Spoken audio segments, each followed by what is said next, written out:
आज तारीख है 13 अक्टूबर 2025 और आज के और प्रीवियस वीक ऑफ अक्टूबर के जितने भी इम्पोर्टेंट करंट अफेयर्स बन सकते हैं आज के वीडियो में हम सब कवर करेंगे। तो चलिए शुरू करते हैं। 13 तारीख को मनाया जाता है international day for disaster risk reduction. ये काफ़ी इम्पोर्टेंट डे है जो कि 13 अक्टूबर को सेलिब्रेट किया जाता है। अक्टूबर में पढ़ने वाले और भी जो इम्पोर्टेंट डेज हैं एक बार वो भी देख लेते हैं। 1 अक्टूबर को आता है international day of older people, international day of coffee. वहीं 2 अक्टूबर को आता है international day of non violence. 4 अक्टूबर को आता है वर्ल्ड एनिमल वेलफेयर डे। 5 अक्टूबर को आता है वर्ल्ड टीचर्स डे। 6 अक्टूबर को आता है world cerebral palsy day, world habitat day. World habitat day first Monday of October celebrate किया जाता है। तो इस बार अक्टूबर मंथ का पहला मंडे 6 तारीख को पड़ा था, इसलिए 6 तारीख को वर्ल्ड हैबिटाट डे सेलिब्रेट किया गया था। वहीं 7 अक्टूबर को आता है वर्ल्ड कॉटन डे। 8 अक्टूबर को आता है Indian air force day. Indian air force की इस बार 93rd एनिवर्सरी रही थी और इसका जो थीम रहा था वो रहा था ऑपरेशन सिंदूर। ये काफ़ी इम्पोर्टेंट बनेगा, ये दोनों ही याद रखना है, थीम भी और किस नंबर की एनिवर्सरी रही थी वो भी। वहीं 9 अक्टूबर को आता है world postal day, world site day. और ये जो वर्ल्ड साइट डे है वो सेकेंड थर्सडे ऑफ अक्टूबर मनाया जाता है। तो इस बार सेकेंड थर्सडे जो रहा था अक्टूबर का 9 तारीख को रहा था, इसलिए 9 तारीख को वर्ल्ड साइट डे सेलिब्रेट किया गया था। वहीं 10 अक्टूबर को world mental health day celebrate किया जाता है और 11 अक्टूबर को आता है international day of girl child. ये डे भी काफ़ी इम्पोर्टेंट है, इसको भी याद रखना है।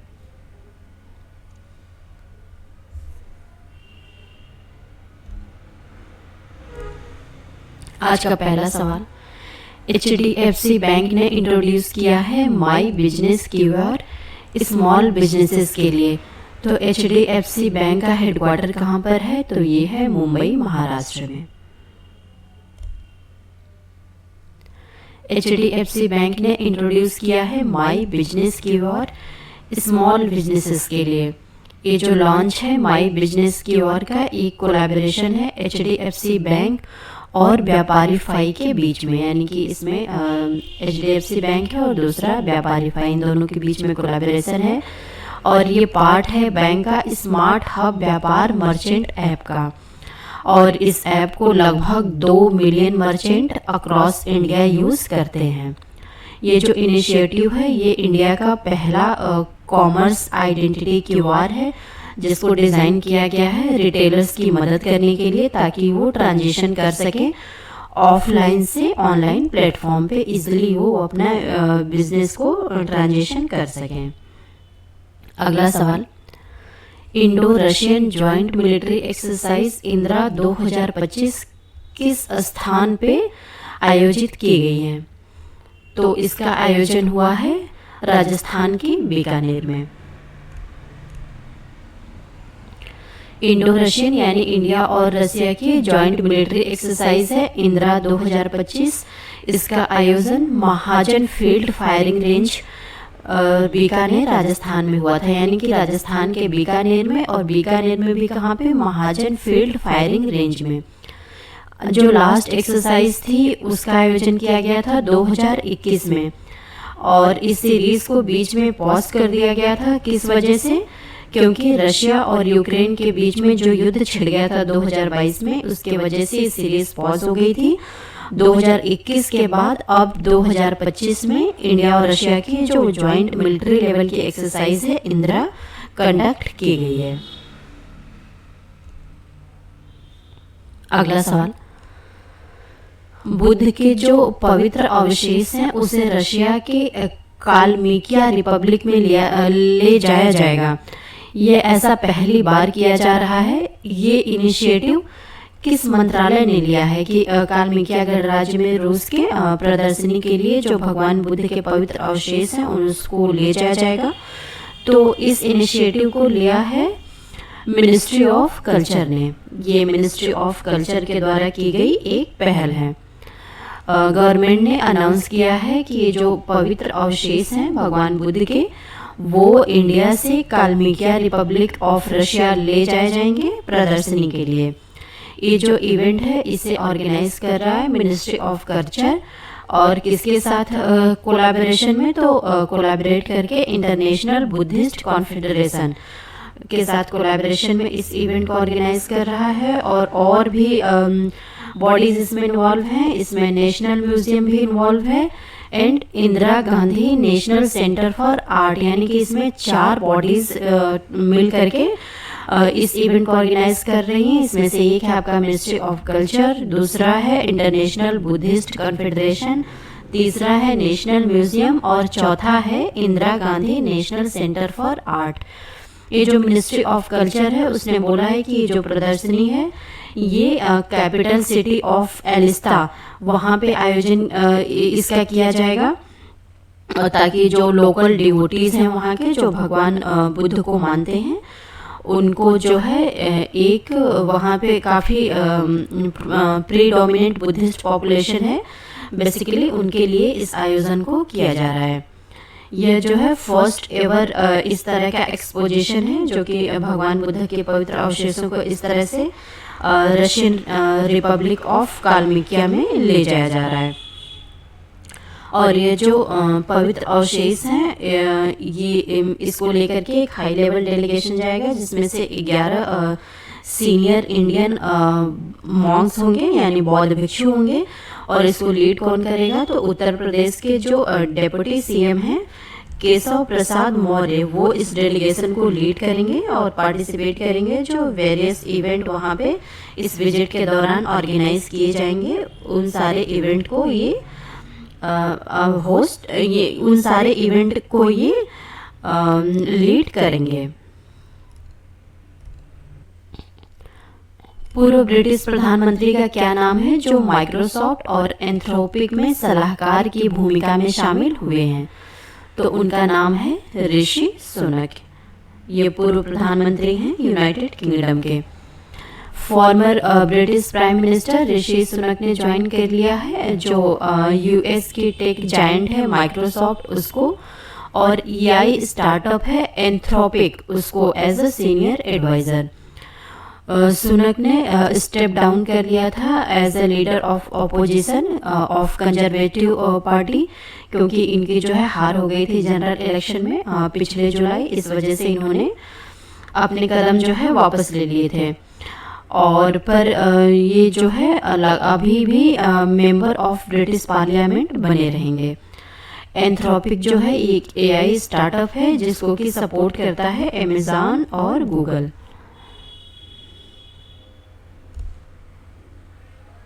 अगला सवाल, सचिन तेंदुलकर ने अपने खेल परिधान और फुटवियर ब्रांड के साथ नई पारी शुरू की है।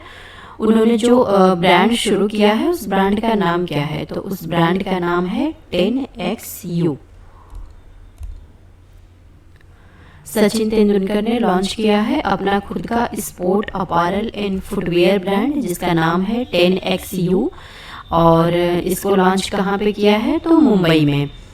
और वो फाउंडर हैं 10XU के और चीफ इंस्पिरेशन ऑफिसर भी हैं 10XU के। और ये जो लेजेंडरी सचिन तेंदुलकर हैं उन्होंने लॉन्च किया है अपना स्पोर्ट एथलेजर ब्रांड 10XU, और इनका जो उद्देश्य है वो है ट्रांसफॉर्म करना इंडिया का स्पोर्ट लविंग नेशन से स्पोर्ट प्लेइंग नेशन के रूप में। अगला सवाल, यूनियन हेल्थ मिनिस्ट्री ने अपॉइंट किया है किसे first ever mental health ambassador. अच्छा, ये फर्स्ट एवर शब्द लगने की वजह से ये सवाल काफ़ी इंपॉर्टेंट हो जाता है, इसको ज़रूर याद रखना है। तो first ever mental health ambassador किसको अपॉइंट किया है हेल्थ मिनिस्ट्री ने, तो ये अपॉइंट किया गया है दीपिका पादुकोण को। Renowned actor Deepika Padukone appoint की गई हैं first ever mental health ambassador of the Union Ministry of Health and Family welfare.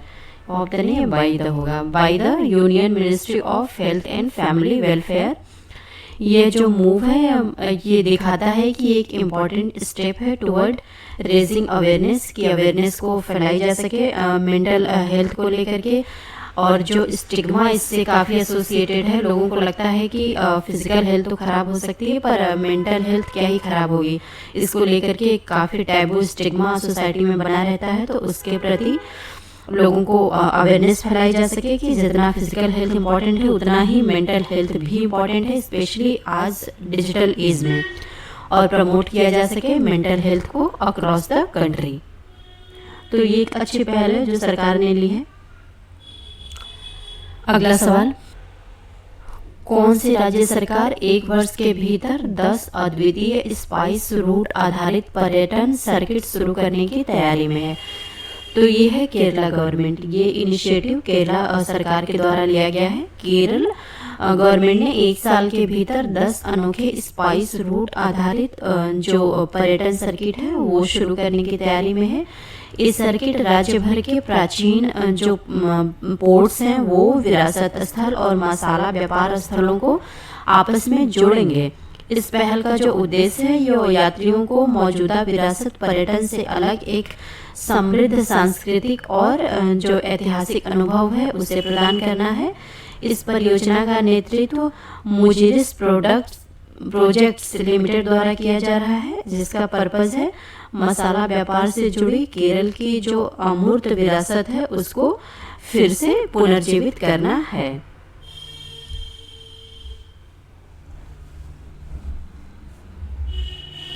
अगला सवाल, महाराष्ट्र सरकार ने साइन किया है एमओयू किस देश के साथ सेटअप करने के लिए world class convention centre Nagpur में? तो ये देश है स्पेन।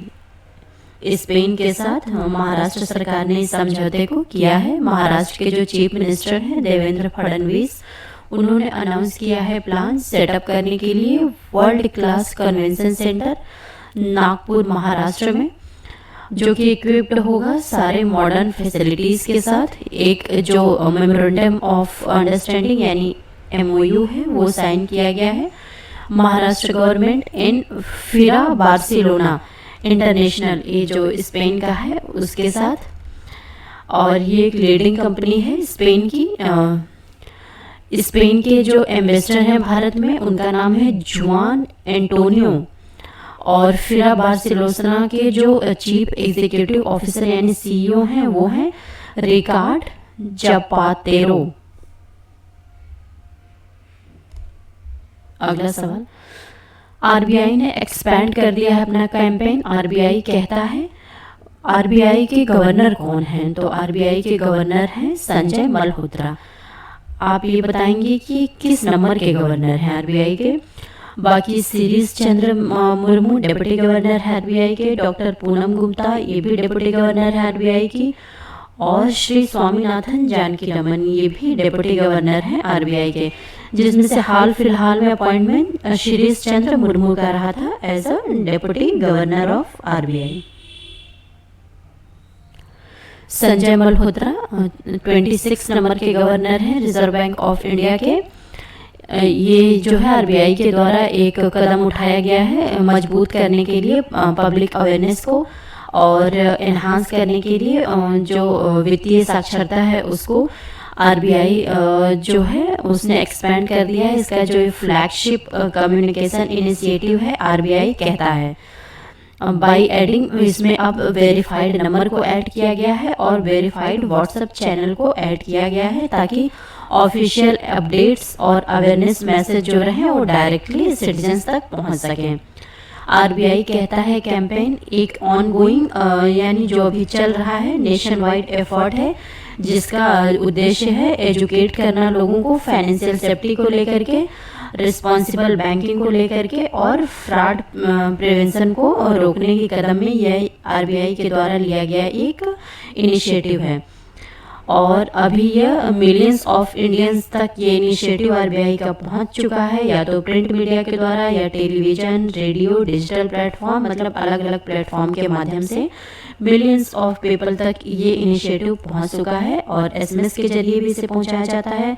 प्रमोट करना मैसेजिंग को जो कि रीइंफोर्स करे यानी बिल्ड करे सिटीजन्स और आरबीआई के बीच में ट्रस्ट को, ट्रांसपेरेंसी को और विजिलेंस को फाइनेंशियल इकोसिस्टम के अंदर।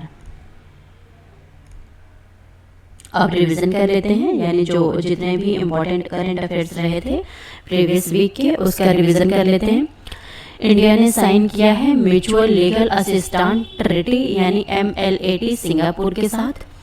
ये जो जुबिन दा की मृत्यु हो गई थी सिंगापुर में और उसी से संबंधित ये ट्रीटी जो है साइन की गई है।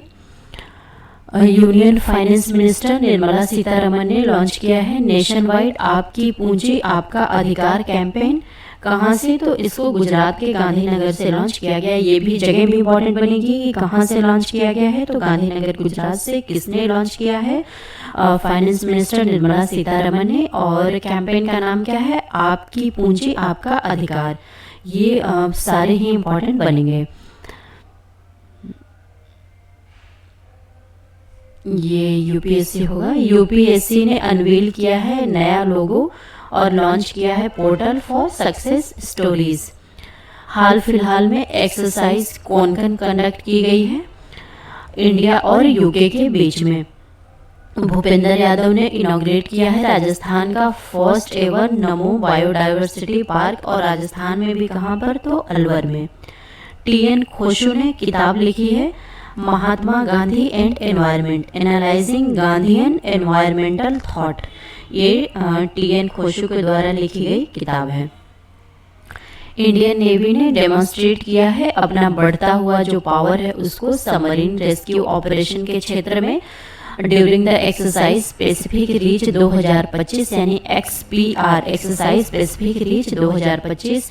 इसको होस्ट किया था रिपब्लिक ऑफ सिंगापुर नेवी ने। BWF world junior championship 2025 Assam के गुवाहाटी में रही थी। इंडियन कोस्ट गार्ड ने कंडक्ट किया था। एडिशन दिया गया है 10वां नंबर का NATPOLREX X and 27वें नंबर का NOSDCP ऑफ चेन्नई कोस्ट, यानी इस एक्सरसाइज को चेन्नई कोस्ट के पास आयोजित किया गया था इंडियन कोस्ट गार्ड के द्वारा। और इसका एडिशन जो रहा था वो रहा था 10th नंबर का।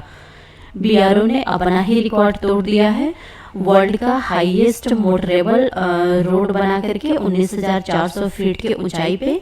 और किस राज्य में BRO ने कीर्तिमान स्थापित किया है, तो राज्य है लद्दाख। लद्दाख हाल फिलहाल में काफ़ी न्यूज़ में रहा है, इसलिए ये न्यूज़ भी काफ़ी इंपॉर्टेंट बन जाती है। फ्रांस के प्राइम मिनिस्टर हैं सेबेस्टियन लोकार्नो, उन्होंने रिजाइन कर दिया है after less than a month, यानी 1 महीने से भी कम समय में उन्होंने अपने पद से इस्तीफा दे दिया है। फ्रांस के राष्ट्रपति कौन हैं, तो राष्ट्रपति हैं Emmanuel Macron. Union minister doctor Mansukh Mandaviya ने लॉन्च किया है सरदार @150 यूनिटी मार्च। कहाँ पे, तो इसे लॉन्च किया है न्यू दिल्ली में। PM मोदी ने इनॉग्रेट किया है 9वें नंबर का इंडिया मोबाइल कांग्रेस 2025। कहाँ पे, न्यू दिल्ली में। एडिशन इंपॉर्टेंट बनेगा, ये 9th addition Indian mobile Congress का रहा था, जिसका उद्घाटन नई दिल्ली में PM मोदी ने किया था। TEC ने साइन किया है MOU विथ IIIT नया रायपुर के साथ एडवोकेट करने के लिए next generation telecom technology and standard को। अब जो है UPI पेमेंट फिंगरप्रिंट और फेशियल ऑथेंटिकेशन के माध्यम से भी संभव हो सकेगा। UPI लॉन्च हो चुका है पेपाल वर्ल्ड पे। पेपाल वर्ल्ड एक ग्लोबल जायंट है। और वेटरन जर्नलिस्ट और former union minister MJ Akbar ने अपनी 12वीं बुक लॉन्च की है। इस बुक का नाम क्या है? After Me Chaos Astrology in the Mughal Empire. ये पूरा जो है बुक का नाम है। 20वें नंबर का FICCI higher education summit 2025 Bharat Mandapam Nai Delhi में आयोजित किया गया था। फोन पे ने अनवील किया है next generation smart speaker. Phone पे ने अनवील किया है next generation smart speaker with integrated card, यानी कि इंटीग्रेटेड कार्ड के साथ इस स्पीकर को फोन पे लॉन्च किया है। आज का सवाल, इसका आंसर आप कमेंट बॉक्स में देंगे। यूनियन हेल्थ मिनिस्ट्री ने अपॉइंट किया है दीपिका पादुकोण को first ever mental health ambassador. Health minister of India कौन है? ये है आपके ऑप्शन। आप अपना आंसर कमेंट बॉक्स में देंगे। Thank you.